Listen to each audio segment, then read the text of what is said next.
Hi, welcome to the latest edition of the Jordan Shoe Vault. My name is Mark. I'll be your host today, and I'm glad you're checking out this episode. Hey, sorry it's been a little while since our last episode, but with the 4th of July holiday and our family traveling for basketball tournaments, it's just been really hard for my son and I to film another episode. So here we are. Thanks for joining us. And while you're here, would you go ahead and hit the like button? And it just makes us feel good when you do that. And also hit the red subscribe button. We would love it if you would become a subscriber of the Jordan Shoe Vault. That way, when we put new videos up, you'll get notified and you'll be able to see them. And as always, please leave a comment down below, your thoughts, questions, anything you have about the Jordan Shoe Vault. We'd love to hear from you. I'm excited. Thanks for being here today. We've got a great shoe we're going to talk about. The year is 2008, and the Air Jordan line has just released the Air Jordan 23. And everyone was wondering, speculation was all around, what will they do next? Michael wasn't playing anymore, and they thought, what a great time to end the signature shoe line with the number 23, right? That was Michael Jordan's number, so everyone thought that that would be the last Air Jordan shoe, the 23. And so there's all these questions, what was coming up next? What was going to happen next? Will there be another shoe? Will there be more Air Jordan shoes? And in my personal life at this time, I decided that the Air Jordan 23 would be a great place for me to personally stop buying the Air Jordan shoes. I mean, it was a perfect time. Here's number 23. It's a great time for me to retire my collection. Was married, had 2 kids, and I just thought it'd be a great time to stop. And so I decided to stop my collection as well. I know it's crazy to think that way, but that's what I was deciding to do at the time. But then the beginning of 2009 came around, and wouldn't you guess that the Air Jordan brand decided to do something brand new for their signature shoe. No longer were they going to number it number 24. They weren't doing that. They were going to start something brand new, and it was going to be, to retire 23, they were going to move forward with the Air Jordan 2009. The Air Jordan 2009 was going to bring in a new era for the Air Jordan line of shoes. It was released on February 14th in 2009 for $190, and I happen to have a pair here. There was only 4 initial colorways of the Air Jordan 2009 that were released, and there were no low tops that were released in the 2009 shoe. But let's take a look at this shoe. Let me talk about it for a few moments and let you see the shoe and see what you think about the Air Jordan 2009. The first thing you'll notice about the Air Jordan 2009 is this weird box. It's got a weird shaped box. My son said when we brought it out that the box looks really cool. It does look really cool. It's got a very unique shape. The only problem with the box, you can see the lines that are on the top and that Jumpman up here, and it's kind of got this cylinder. I don't know what kind of shape it is, but it's very unique. The only problem with the box is that when you're trying to stack it in your closet or your vault, as it were, it doesn't stack very well with the other shoe boxes. It's not the same. It's got weird shapes on it. So that's a little tough when you're trying to stack it in your closet. But let's take a look at the shoe, the 2009. All right, as we open this shoe, this 2009 was designed by Jason Maiden. I believe it was his one and only shoe that he designed for the Air Jordan line. He was a senior footwear designer at the time. But as you look inside the box, it speaks in its inside, it says time to reflect. How do you compete? Love it or hate it, this shoe is luxury.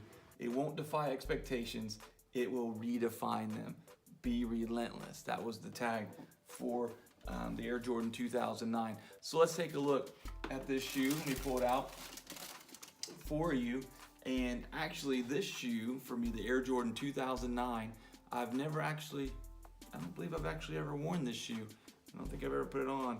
I can't remember, I may have tried it on once, but I don't remember doing that. So another fun fact about the Air Jordan 2009 is that this was the first shoe that my daughter actually played basketball in. Not this very one, but she had a kid-sized shoe of the Air Jordan 2009. But let me get back to my story before we talk about this. How did I get this shoe if I stopped buying the shoes? I decided to retire myself the collection after the 23. Well, I waited a whole year and actually found this shoe at a Nike outlet factory store, and I went in and they had tons of them, and it was a very discounted price off the $190 original price tag that I decided to buy it. And you know what? That started the whole collection right there and haven't missed a shoe since. But let's talk a little bit more about this Air Jordan 2009. This shoe is actually built on the concept of Michael Jordan's defensive skills. That's what Jason Mayden was going for when he was designing this. It's also designed with a diamond in mind, a diamond shape all around, and also the sport of fencing. As you look at the side, you see different lines on the side of the shoe that go with this idea of fencing throughout the shoe. And it was designed for luxury and also this defensive skill. But you also see this metal mesh on the tongue. If you can see that, that goes with the fencing as well. One cool, unique aspect of this shoe is right down here on the tongue. I don't know, we may have to get a close-up shot of that, but it's a unique Jordan logo right here that says Jordan. If you look at it this way, it says Jordan. If you flip the shoe over, it says Jordan the same way. There's also some very unique patterns that were here. They said this area down here, they infused it where it was this marble kind of rock color just above the heel unit, and that every shoe is unique. There wasn't multiple pairs that were the same. This pattern was different on every shoe, so everyone got a very unique type of Jordan shoe when they bought the Air Jordan 2009. There was also some brand new technology on the Air Jordan 2009. There's a very unique heel unit. You can see the little notch here that was used to spring you forward. It was based off a runner's shoe. It was to spring you forward as you're playing basketball. It had the zoom air in the front and the rear. All those things that you come to know and love in the Air Jordan shoe line. Now, this Air Jordan 2009 wasn't the most popular shoe. As you get into these 4 years that they moved through naming the shoe after the year instead of the number. They started with this will be the number 24.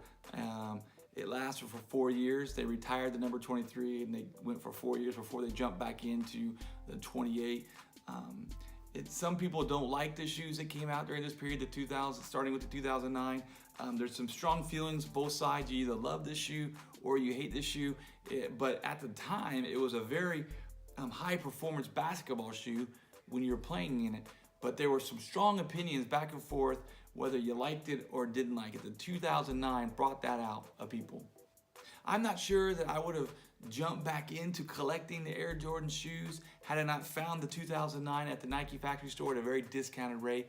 So just the fact that I found it there at a discounted rate means that it didn't sell all that well when it was out initially. There weren't that many colorways that were released right away, but you couldn't argue that this was a high-end basketball shoe when it was released initially. It was NBA players used it, like Ray Allen and different Carmelo Anthony. They wore these in the NBA. There were some certain player exclusives that were out there, but it was a very polarizing shoe. Love it or hate it, but you can't say this. This was a turning point for the Air Jordan shoe line. When this one came out, it was a turning point. All right, good or bad, people will debate that forever. But this was one that changed things. And Michael Jordan himself came out and announced it in 2009 when they were releasing it. A lot of people were wondering what's going to happen after the 23, and people liked the Air Jordan 23. And the 2009 came out, started a whole new line of Air Jordan shoes. So there you have it. That's the Air Jordan 2009. This is a unique shoe. Not a lot of people talk about this one anymore. That's why I wanted to pull it out of there, out of the vault for you in this episode, because we've been spending some time the last several episodes on some popular shoes. I wanted to show you one that wasn't so popular, but it's also a very good basketball shoe and Air Jordan shoe for your collection. You can pick these up on eBay. I'm sure they're out there in your size. You can pick them up from resellers even today. Hey, thanks for watching this episode of the Jordan Shoe Vault. Make sure you leave us a comment down below. What are your thoughts on the Air Jordan 2009? Do you like them? Have you seen them before? I mean, these are some forgotten years sometimes. So leave a comment down below. Make sure you like our video and hit the red subscribe button. But we're glad that you joined us on this episode. Hey, we'll be back soon with another episode of Jordan Shoe Vault. If you got questions, comments, again, leave us those down below, and we'd love to hear from you. Hey, thanks for watching. See you next time.